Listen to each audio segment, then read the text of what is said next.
ए director साहब जी जी प्रोड्यूसर सुन ली अब की जन फिल्म हिट ना होइले तो हीरो के साथे साथे मार के रौरो गाड़ फाड़ दे जान जा तो आता नहीं अब की बताऊं फिल्म सुपर डुपर हो जाए। फिल्म का नाम ही है मजनुआ मांगे रोज रोज।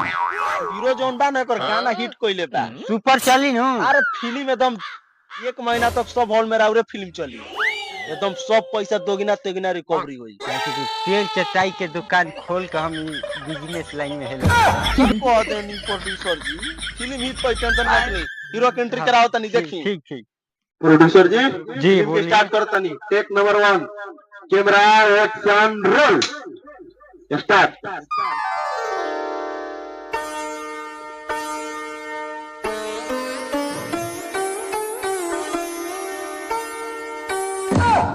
ए डायरेक्टर अरे हाउ हीरो हीरोइन देखी क्या करतर सन बोला था नहीं छसन रुकी तो देखा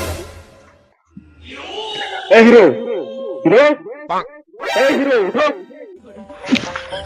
अरे यार तुमको यही एक्टिंग बताए थे, तुमको तो बताए थे कि प्यार मोहब्बत को बात करना है तो तू चोच में चोच लड़ा के बैठा है। हाँ यही एक्टिंग है, प्रोड्यूसर का पैसा नहीं लौट जा रहा है। ए डायरेक्टर साहब हाँ बोलो। रौरे भी हईसन लड़की आ जाओ तो बताएं कि जवानी उफान तो मरबे न करी। हीरो एकदम सटले जाती है खत्म है इसका के हीरोइन के नाम पर एकदम तू हो हुए कहा भाई। ए डायरेक्टर हाँ ये प्यार मोहब्बत करने के लिए हम पैसा थोड़े ना दिए हैं। अरे तो हम क्या कर रहे के हैं लिए दिए हैं। अरे तो हम बोले थे कि प्यार मोहब्बत का बात करो तो चोच में चोच लड़ा रहा है बगीचा में। लौंगा टाइम हो जा रहा है जल्दी जल्दी टेक फाइनल करो। Camera action roll. ए डायरेक्टर साहब हाँ बोलो। एगो हीरोइनिया के चुमा ले नहीं का इहो राजी बिया एकरा बही जो लागत है कि हीरोवा हीरोइनिया छिनारे काटा गुल बैसन। ना ना ना ना हाँ। शूटिंग कंप्लीट हो गया है प्रोड्यूसर जी टेंशन मत लीजिए। लाल कैसन एक्टर लाइल भाई अरे रोवे एकदम हिट है हिट मार्केट में ही ट्रेंडिंग में हीरो चल रहा है। गाना इसी का ना आया था कि लहंगा में 4 दिन में समाइल बा। ए लावा चोच में चोच खाई लड़ा कोई जा एक्टिंग करतर सन बस होता नहीं। ये तो भोजपुरी फिल्म में होता है। Camera action roll. सुनी जाती जाती बतिया के बाद हाली हाली बोली हमने हमारे मम्मी घर की सियात हुई कौन के बहाना से आई ठीक है ना। अरे तो ट्यूशन के छुट्टी के बेजने देबू तो अभी जन का दिक्कत कोई हमें गाँव के देख ली तब पे करम।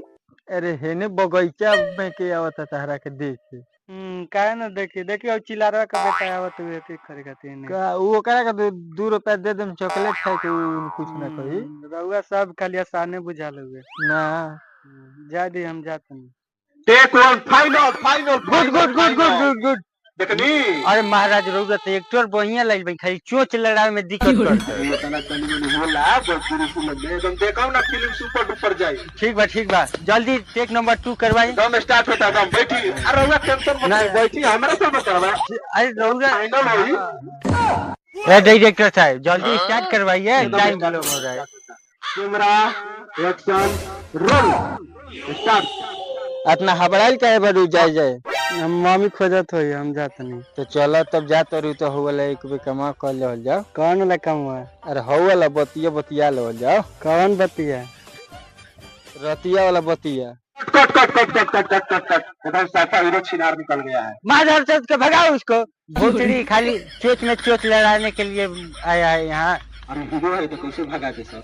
अरे भोसड़ी वाला हीरो गजब खाली एजा छिनराई करने आया है रे भोसड़ी। हम फिल्म के ऊपर पैसा लगाए हैं नु डायरेक्टर ये क्या बोल रहा है। सर खिसियाइए मत हीरो है हीरोइन के देख के थोड़ा बहुत गड़बड़ा जा रहा है। अल्लाह खिसियाइए न खाली फिल्म न थी होने दीजिए तो गांव में मार के रूल ढांस देंगे तुम्हारा। ना ना ना खिसियाइए मत। आप लोग बकचोदी बंद करिए और जितना काम किए उतना पैसा दीजिए हम जा रहे हैं। लौड़ा हीरोइन लगा सर खिसियाइए मत। ऐसा आप हीरो के सामने ऐसा हीरोइन के लाइएगा तो थोड़ा तो डिस्पेंस होइबे करेगा। होता है बैठिए सर आप बैठिए ना बैठिए सर हम टेक फाइनल करवा दे रहे हैं। लास्ट टेक है बगीचा में का अकेले में मिलना है देखिएगा उसमें गड़बड़ नहीं होना चाहिए। हाँ ठीक है लगाइए मत। Camera action roll. तोहरो मन बा न तू पुरुष हम नारी एक बगिया में कैला पेट भारी। हीरो हीरोइन के ऊपर पैर फेंको हीरोइन अखबार में भरो हीरो को।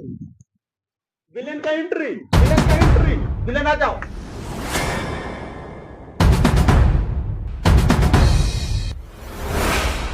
अरे तोरा बहन चोद भाई गुंडा के एरिया में छिनराई या गुंडाई करता सब। अरे